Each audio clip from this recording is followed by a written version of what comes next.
Hi friends, പുതിയൊരു വീഡിയോയിലേക്ക് നിങ്ങൾക്ക് സ്വാഗതം. നിങ്ങൾക്ക് ഈ ചാനലിലെ വീഡിയോകൾ ഇഷ്ടമുണ്ടെങ്കിൽ ചാനൽ സബ്സ്ക്രൈബ് ചെയ്യാം. അതുപോലെ വീഡിയോ ഇഷ്ടപ്പെട്ടാൽ ലൈക്ക് ചെയ്യാം. അതോടൊപ്പം വീഡിയോയ്ക്ക് താഴെ നിങ്ങളുടെ കമന്റുകളും പോസ്റ്റ് ചെയ്യാൻ സാധിക്കും. അപ്പൊ നമുക്ക് ഇന്നത്തെ ക്ലാസ്സിലേക്ക് കിടക്കാം. ഒന്നാമത്തെ ചോദ്യം ഇതാണ്. വേൾഡ് സ്പോർട്സ് ജേർണലിസ്റ്റ് ഡേ എന്നാണ്. വേൾഡ് സ്പോർട്സ് ജേർണലിസ്റ്റ് ഡേ എന്ന് പറയുന്നത് ജൂലൈ 2-നാണ്. അപ്പോൾ ജൂലൈ 2-നാണ് ലോക സ്പോർട്സ് ജേർണലിസ്റ്റ് ഡേ ആചരിക്കുന്നത്. 1994-ലാണ് ഇത് എസ്റ്റാബ്ലിഷ് ചെയ്തിരിക്കുന്നത്. 1994-ൽ എസ്റ്റാബ്ലിഷ് ചെയ്തിരിക്കുന്നു. വേൾഡ് സ്പോർട്സ് ജേർണലിസ്റ്റ് ഡേ ആചരിക്കുവാൻ വേണ്ടി തുടങ്ങിയിരിക്കുന്നു.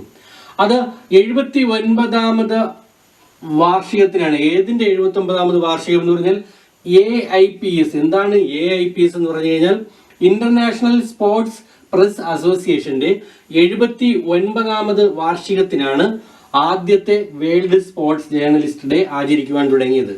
അപ്പോൾ അത് 1994-ലായിരുന്നു 79ാമത് വാർഷികം. ഏതിന്റെയാണ്? AIPS. എന്താണ് AIPS എന്ന് പറഞ്ഞു കഴിഞ്ഞാൽ ഇന്റർനാഷണൽ സ്പോർട്സ് പ്രസ് അസോസിയേഷനാണ് AIPS എന്ന് പറയുന്നത്. ഇനി 2020-ൽ അങ്ങനെയാണെങ്കിൽ 96ാമത്തെ വാർഷികമായിരുന്നു. 96ാമത്തെ വാർഷികമായിരുന്നു AIPSന്റെ. അപ്പോൾ വേൾഡ് പ്രസ് ജേർണലിസ്റ്റ് ഡേ എന്ന് പറയുന്നത് എന്താണ്? ജൂലൈ 2-നാണ്. അടുത്ത ചോദ്യം, ICCയുടെ ചെയർമാൻ സ്ഥാനം ഒഴിഞ്ഞ ആരാണ്? അപ്പോൾ ICCയുടെ ചെയർമാൻ ആരായിരുന്നു? ശശാങ്കർ മനോഹർ. അദ്ദേഹമാണ് ഇപ്പോൾ 4 വർഷത്തെ കരാറായിരുന്നു. 2 വർഷമായപ്പോൾ ആണ് അദ്ദേഹം ഇപ്പോൾ സ്ഥാനം ഒഴിഞ്ഞിരിക്കുന്നത്. അതിന്റെ അസിസ്റ്റന്റ് ഡെപ്യൂട്ടി ചെയർമാനായ ഇമ്രാൻ ഖാജയ്ക്കാണ് താൽക്കാലിക ചുമതല ഇപ്പോൾ കൊടുത്തിരിക്കുന്നത്, ശശാങ്കർ മനോഹറിന് പകരമായിട്ട്. ഇനി അടുത്ത ഇലക്ഷൻ വരുന്നത് വരെ ആരാണ്? ഇമ്രാൻ ഖാജയാണ്, ഡെപ്യൂട്ടി ചെയർമാനാണ് ഇനി ഈ സ്ഥാനം വഹിക്കുന്നത്. ഇനി ഇന്ത്യയിൽ നിന്നുള്ള BCCയുടെ ചെയർമാനായിരിക്കുന്ന BCC പ്രസിഡന്റ് ആയിരിക്കുന്ന സൗരവ് ഗാംഗുലി ഈ സ്ഥാനത്തേക്ക് വരുമെന്നുള്ള ഒരു ചെറിയൊരു അഭ്യൂഹം കൂടി ഇപ്പോൾ നമുക്ക് കേൾക്കുന്നുണ്ട്. അടുത്ത ചോദ്യം, UN-ന്റെയും പോഷക സംഘടനകളുടെയും പ്രതിനിധീകരിച്ച് ജനീവയിൽ ഇന്ത്യയുടെ സ്ഥിരം പ്രതിനിധിയായിട്ട് നിയമിച്ചതാണ്. അപ്പോൾ ജനീവയിലെ UN-ന്റെയും അതുപോലെ തന്നെ മറ്റു പോഷക സംഘടനകളുടെയും ഇന്ത്യയിൽ നിന്നുള്ള ഒരു സ്ഥിരം പ്രതിനിധിയെ നിയമിച്ചിട്ടുണ്ട്. ആരാണ്? ഇന്ദിരാമണി പാണ്ഡെ. അപ്പോൾ ഇന്ദിരാമണി പാണ്ഡെയാണ് ഇന്ത്യയെ പ്രതിനിധീകരിച്ച് UN-ന്റെയും പോഷക സംഘടനകളുടെയും സ്ഥിരം പ്രതിനിധി എന്ന് പറയുന്നത്. അടുത്ത ചോദ്യം ഇതാണ്. രാജ്യാന്തര ആർക്കിടെക്ചർ കമ്മ്യൂണിറ്റി ജൂറി പുരസ്കാരം ലഭിച്ചതാർക്ക്? അപ്പോൾ രാജ്യാന്തര ആർക്കിടെക്ചർ കമ്മ്യൂണിറ്റി ജൂറി പുരസ്കാരം ലഭിച്ചത് തിരുവനന്തപുരത്തുകാരനായ ശ്രീജിത്ത് ശ്രീനിവാസനാണ്. അപ്പോൾ ശ്രീജിത്ത് ശ്രീനിവാസനാണ് international architecture community jury award ലഭിച്ചിരിക്കുന്നത്. രാജ്യാന്തര ആർക്കിടെക്ചർ കമ്മ്യൂണിറ്റി ജൂറി പുരസ്കാരം ലഭിച്ചിരിക്കുന്നത് ശ്രീജിത്ത് ശ്രീനിവാസനാണ്. അടുത്ത ചോദ്യം ഇതാണ്. കോമൺവെൽത്ത് ചെറുകഥാ മത്സരത്തിൽ 1ാം സമ്മാനം നേടിയ ആ ഇന്ത്യൻ എഴുത്തുകാരി ആര് എന്നുള്ളതാണ് ചോദ്യം. അപ്പോൾ കോമൺവെൽത്ത് ചെറുകഥാ മത്സരത്തിൽ 1ാം സമ്മാനം നേടിയ ഇന്ത്യൻ എഴുത്തുകാരിയാണ് കൃതിക പാണ്ഡെ. കൃതിക പാണ്ഡെയാണ് അപ്പോൾ 1ാം സമ്മാനം കിട്ടിയിരിക്കുന്നത്. കൃതിക പാണ്ഡെയുടെ The Great Indian Tee and Snakes എന്ന് പറഞ്ഞ ചെറുകഥയ്ക്കാണ് ഈ അവാർഡ് കിട്ടിയിരിക്കുന്നത്.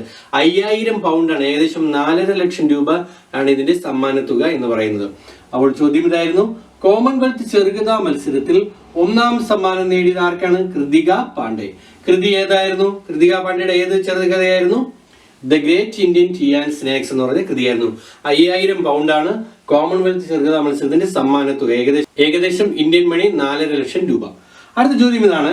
IOCയുടെ ഇന്ത്യൻ ഓയിൽ കോർപ്പറേഷന്റെ പുതിയ ചെയർമാൻ ആര്? അപ്പോൾ IOC എന്ന് പറഞ്ഞാൽ ഇന്ത്യൻ ഓയിൽ കോർപ്പറേഷൻ ആണ്.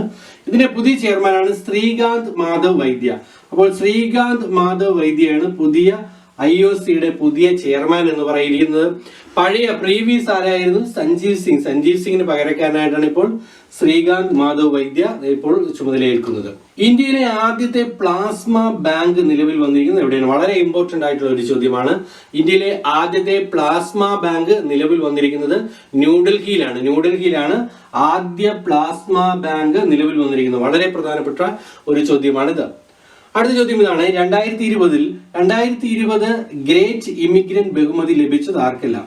അപ്പോൾ 2020 ഗ്രേറ്റ് ഇമിഗ്രന്റ് ബഹുമതി ലഭിച്ചത് ആർക്കൊക്കെയാണ്? ഡോക്ടർ സിദ്ധാർത്ഥ് മുഖർജിക്കും അതുപോലെ തന്നെ പ്രൊഫസർ രാജ് ഷെട്ടിക്കുമാണ്.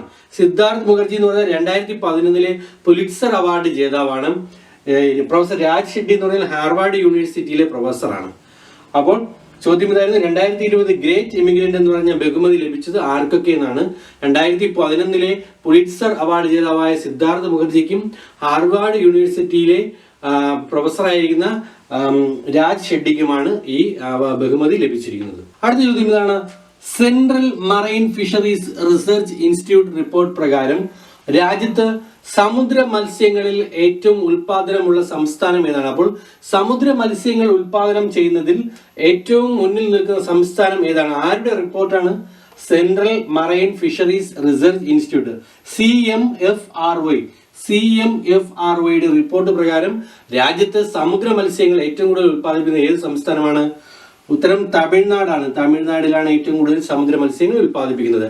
2ാം സ്ഥാനം ഗുജറാത്തിനാണ്, 3ാം സ്ഥാനം കേരളത്തിനാണ്. അപ്പോൾ 3ാം സ്ഥാനത്താണ് കേരളം നിൽക്കുന്നത്. അതുപോലെ CMFRIയുടെ ഇൻസ്റ്റിറ്റ്യൂട്ട് എവിടെയാണ് സ്ഥിതി ചെയ്യുന്നത്? കൊച്ചിയിലാണ് സ്ഥിതി ചെയ്യുന്നത്. അതായത് സെൻട്രൽ മറൈൻ ഫിഷറീസ് റിസർച്ച് ഇൻസ്റ്റിറ്റ്യൂട്ടിന്റെ ആസ്ഥാനം എവിടെയാണ്? കൊച്ചിയാണ്. അടുത്ത ചോദ്യം, world allergy week. World allergy week ആണ് ഇപ്പോൾ നടന്നുകൊണ്ടിരിക്കുന്നത്. ജൂൺ 28 മുതൽ ജൂലൈ 4 വരെയാണ് വേൾഡ് അലർജി വീക്ക് എന്ന് പറയുന്നത്. ഇപ്രാവശ്യത്തെ തീം എന്ന് പറയുന്നത് allergy care does not stop with COVID-19. Allergy care does not stop with COVID-19 എന്നുള്ളതാണ് ഈ വർഷത്തെ തീം എന്ന് പറയുന്നത്. അപ്പോൾ ഇന്നത്തെ 10 ചോദ്യങ്ങൾ ഇവിടെ പൂർണ്ണമായിരിക്കുകയാണ്. ഇനി കഴിഞ്ഞ ക്ലാസ്സിലെ ചോദ്യം ഇതായിരുന്നു, കേരളത്തിലെ വിദ്യാഭ്യാസത്തിന്റെ ഗുണനിലവാരം ഉയർത്തുവാൻ വേണ്ടിയുള്ള ഒരു പദ്ധതിയുടെ കാര്യം പറഞ്ഞിരുന്നു. ഏതാണ് ആ പദ്ധതി? സ്റ്റാർസ് എന്നാണ് അതിന്റെ പദ്ധതി. പലരും ഉത്തരങ്ങൾ ശരിയായിട്ടല്ല പോസ്റ്റ് ചെയ്തിരുന്നത്. സ്റ്റാർസ് എന്നാണ് അതിന്റെ ഫുൾ ഫോം. സ്റ്റാർസ് എന്നാണ് അതിന്റെ ഉത്തരം. Strengthening teaching learning and results for state എന്നുള്ളതാണ് അതിന്റെ ഫുൾ നെയിം എന്ന് പറയുന്നത്. ഇതിന്റെ ശരിയായ ഉത്തരം പോസ്റ്റ് ചെയ്ത എല്ലാ വിജയികൾക്കുമുള്ള കൺഗ്രാറ്റുലേഷൻ ഈ അവസരത്തിൽ അറിയിക്കുന്നു. ഇനി ഇന്നത്തെ ചോദ്യം ഇതാണ്, വിസ്ഡന്റെ റിപ്പോർട്ട് പ്രകാരം മോസ്റ്റ് വാല്യുബിൾ ക്രിക്കറ്റ് പ്ലെയർ ആയിട്ട് തിരഞ്ഞെടുക്കുന്നത് ആരെയാണെന്നുള്ളതാണ് ചോദ്യം. മോസ്റ്റ് വാല്യുബിൾ പ്ലെയർ ആരാണ്? ഉത്തരം, ഇതിന്റെ ശരിയായിട്ടുള്ള ഉത്തരം ഈ വീഡിയോയുടെ തൊട്ട് താഴെ നിങ്ങൾക്ക് കമന്റുകളായിട്ട് പോസ്റ്റ് ചെയ്യാം. അതോടൊപ്പം തന്നെ ഈ ചാനൽ നിങ്ങൾക്ക്, ഈ ക്ലാസ് നിങ്ങൾക്ക് ഇഷ്ടമായിട്ടുണ്ടെങ്കിൽ തീർച്ചയായിട്ടും സബ്സ്ക്രൈബ് ചെയ്യുക. നിങ്ങളുടെ സുഹൃത്തുക്കൾക്കും ഷെയർ ചെയ്ത് കൊടുക്കുക. Thank you.